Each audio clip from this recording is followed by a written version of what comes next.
Bugün aramızdan bir nəfərin ad günüdür. Özə sürpriz olaraq gəlib tort. Sürpriz olaraq. Biz özü də bilmir ki, tort kimindir, kimə gəlir. Özü də bilmir. Adı gözəl, özü gözəl.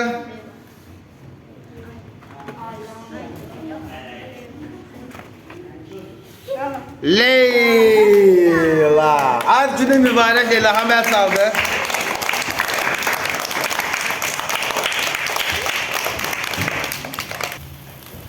Oxuyun uşaqlar. Möhkəm, bu nədir?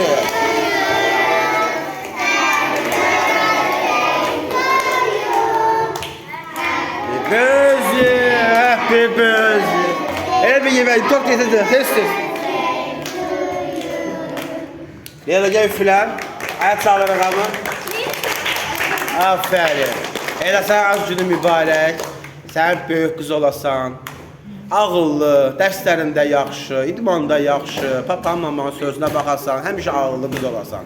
Sənə can sağlığı arzulayırıq. Hamı bir daha çaldı.